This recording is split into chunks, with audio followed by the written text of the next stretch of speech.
Welcome back. We're here to do video number 2 of our family Bible journey. We're going to move right into Genesis 2 today, and we'll just go ahead and hop in on this one. So, as you may remember, we just finished Genesis 1, which ends at the end of the 6th day. So, Genesis 2.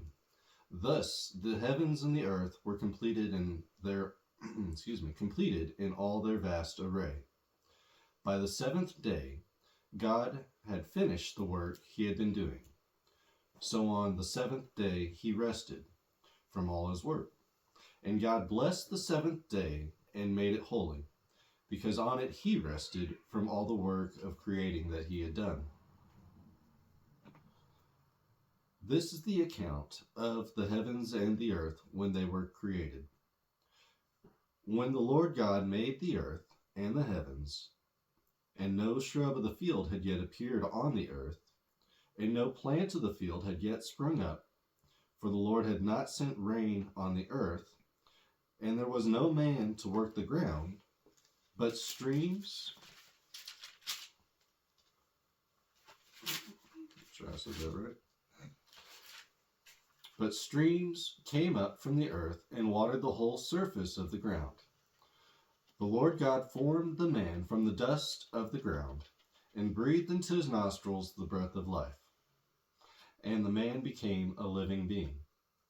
Now the Lord God had planted a garden in the east, in Eden, and there he put the man he had formed.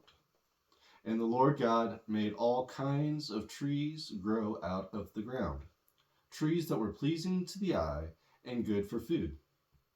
In the middle of the garden were the tree of life and the tree of the knowledge of good and evil.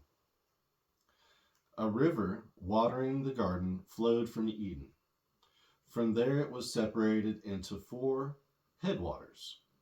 The name of the first is Pishon. It winds through the entire land of Havilah, hope I'm saying that right, where there is gold. The gold of that land is good, aromatic resin, and onyx are also there. The name of the second river is Gihon. It winds through the entire land of Cush. The name of the third river is Tigris. It runs along the east side of Asher. And the fourth river is the Euphrates. The Lord God took the man and put him in the Garden of Eden to work it and take care of it. And the Lord God commanded the man, "You are free to eat from any tree in the garden, but you must not eat from the tree of the knowledge of good and evil. For when you eat of it, you will surely die." The Lord God said, "It is not good for the man to be alone. I will make a helper suitable for him." Now the Lord God had formed out of the ground all of the beasts of the field and all of the birds of the air. He brought them to the man to see what he would name them. And whatever the man called each living creature, that was its name. So the man gave names to all of the livestock, the birds of the air, and all of the beasts of the field. But for Adam, no suitable helper was found. So the Lord God caused the man to fall into a deep sleep. And while he was sleeping, he took one of the man's ribs and closed up the place with flesh. Then the Lord God made a woman from the rib he had taken out of the man, and he brought her to the man. The man said, "This is now bone of my bones and flesh of my flesh.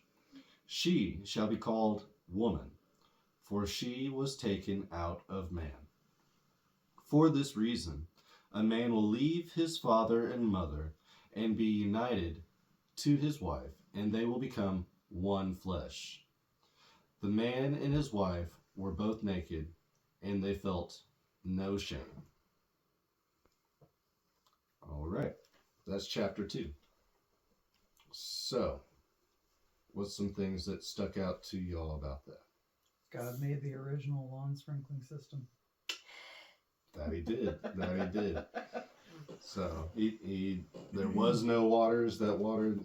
There was no water on the earth to help things grow, and he brought that forth and caused all things to grow. I mean, it just shows you that God will make a way where there is no way. What I don't understand is, I like that. so I know later on in the Bible, it says that they finally realized they were naked and they were ashamed of that, but I don't quite understand why clothes weren't invented. What were they going to wear, and why was it bad to be naked? It's not like anyone really cared except for them. So that's actually once we get into the next chapter, chapter 3. So I think that'll be a great discussion when we get into that, because that's probably going to be a pretty heavy one to unpack there, because there's a lot that goes on there. But just hang tight on that one. Hang tight, kitty. She's playing with your... Yes, Hoodies. she is. So, but very good question for this next chapter. Okay. Let's pocket that one. What else do you guys have? Why is it that an The old gardener in me is really interested in this one because it's talking all about all the things that God put there to grow, and there were no trees and he made trees, and that makes me smile because it speaks to a part of me that I'm trying to cultivate the same thing where we are. Yeah. Why is it that an all-powerful God had to rest? I mean... It's a lot of work, girl. Okay, but for someone who's literally an all-powerful immortal deity, that doesn't seem like... Maybe he didn't have to rest and just decided he would rest. I don't know. So bro was just like taking a break for the heck of it? Why not? Maybe. I mean, you never know. Maybe he was just bored. I mean, maybe, it's when... And when we say rest, it doesn't necessarily mean like he went and took a nap or something. It could mean that he was sitting back and enjoying the creation he made and just watching it. Okay, that's kind of creepy. Well, no, it's not. I mean, even if... I wouldn't want you staring at me right after I was bored, even if you probably Oh, did. I most definitely did. Yes, I'm sure you did. For hours on end. And I was resting. I think I was pretty uncomfortable with that. I was resting in the enjoyment of what I had just done. And I think it was the same way for God. He was looking at what he made and he saw that it was perfected and he was like, I'm going to sit back and look at what I just created because it's really cool. It's also, on the topic of rest, he blessed the seventh day and made it holy. I would have liked to have been a fly on the wall in the conversation he had with the angels right after Eden was locked everybody out. Yeah. So, but, he blessed it and made it holy. So a lot of us, and me included, we tend to just never stop and rest. And what does that do to us if we never stop and Well, I know rest? for a fact that your shoulder blades are messed up. But you've got to think he is omnipotent. So he was creating a model that he knew we would one day follow as well. So he may not need the rest, but he knows that his creation will. So he's setting up a guideline of a way to work within the creation that would work for the created. And as the creator, he knows what we're going to need. So he's like, well, I don't necessarily need the rest, but if I take it, then it'll show my people what I want them to do, what I think they need. We were created in his image, right? So, like I said, I would have loved to see some of the conversations that followed everyone getting kicked out of Eden.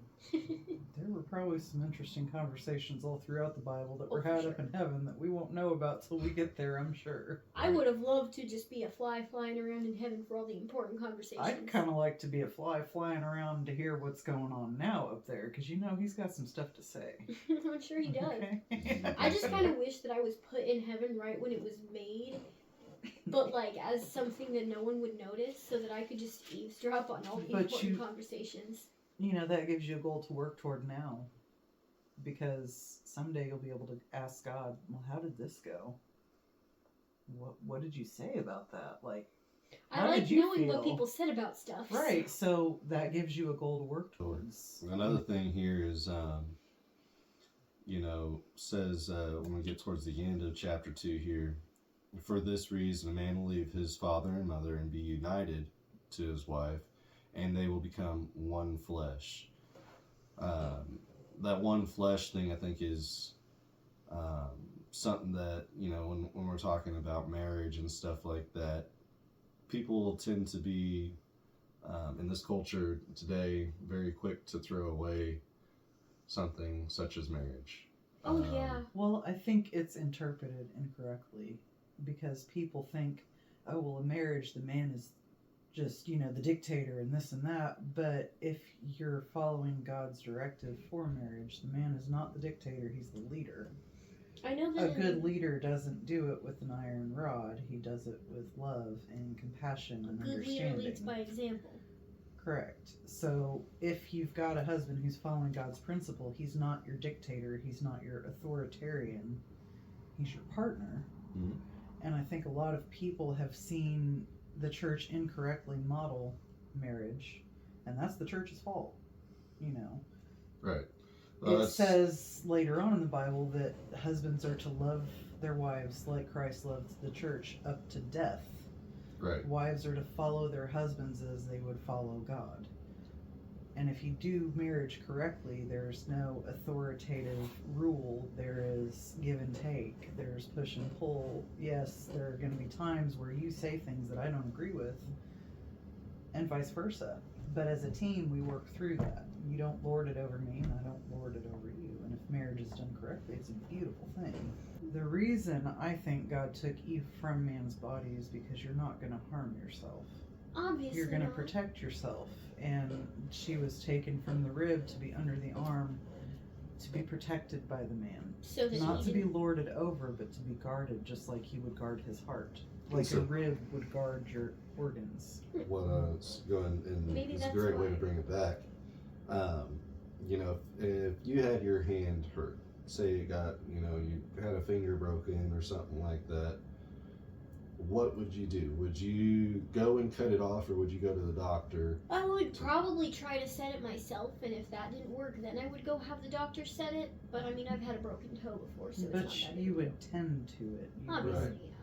But so if man and woman are united and they become one flesh in marriage, then when there's problems with the marriage, do you cut off that one flesh, or do you heal it? nurture it? Do you try to correct it? Yes, I've got one of the cats now too. She's And- hanging off the couch. And give it the care that it needs to heal.